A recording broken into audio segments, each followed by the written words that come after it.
महाराष्ट्र के जलगांव में पुलिस ने एक बड़े देह व्यापार रैकेट का पर्दाफाश किया है। एमआईडीसी इलाके के होटल तारा में चल रहे इस अवैध धंधे पर पुलिस की एंटी ह्यूमन ट्रैफिकिंग यूनिट एएसटीयू ने छापा मारा है। पुलिस को गुप्त सूचना मिली थी कि होटल में देह व्यापार चल रहा है। इसके बाद टीम ने जाल बिछाया, एक नकली ग्राहक को होटल भेजा गया और सिग्नल मिलते ही पुलिस ने धावा बोल दिया। इस कार्रवाई में पुलिस ने 3 महिलाओं को छुड़ाया। चौंकाने वाली बात तो ये है कि इनमें से 2 महिलाएं बांग्लादेशी निकली।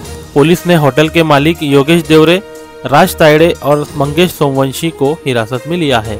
पूछताछ के दौरान पता चला कि इन महिलाओं के पास कोल्हापुर का आधार कार्ड था, लेकिन ये ना तो हिंदी बोल पा रही थी और ना ही मराठी। इतना ही नहीं, उन्हें भारत का राष्ट्रगान भी नहीं आ रहा था। पुलिस अधीक्षक डॉक्टर महेश्वर रेड्डी के मुताबिक जब पुलिस ने सख्ती से पूछताछ की तो दोनों महिलाओं ने खुद के बांग्लादेशी होने की बात को कबूल किया। इस मामले में एमआईडीसी थाने में केस दर्ज कर लिया गया है और आगे की जांच जारी है। जकी अहमद, खानदेश टाइम न्यूज, जलगाव। काल जलगावचं एएसटीयू युनिट एक राईड केलेलं आहे। होटल तारा म्हणून एमआयडीसी जलगावमध्ये आहे।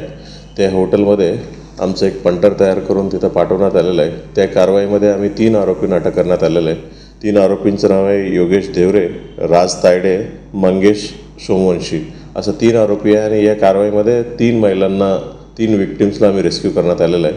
त्याच्या 3 विक्टिम्सपैकी 2 बांग्लादेशी म्हणून निष्पन्न होत आहेत आणि एक महिला, अजून एक महिला आहे। हे 2 त्या महिलांचं पण काही नेमका कुठला आहे याचं व्हेरीफाय करणं चालू आहे आणि हे दोन्ही बांग्लादेशी निष्पन्न झालं। त्यांच्या पासपोर्ट ॲक्ट अनुसार आम्ही कारवाई करणं चालू आहे। नाही, ते स्वतःहून कबुली देण्यात आलेलं आहे। बरोबर आहे, प्रोसिजर पूर्ण फॉलो करून कोर्टाचं परमिशन घ्यावं लागतं। एकदा ऑफेन्स रजिस्टर झाल्यानंतर त्याच्यानंतर डिपोर्टेशनचा कारवाई करणार आहे।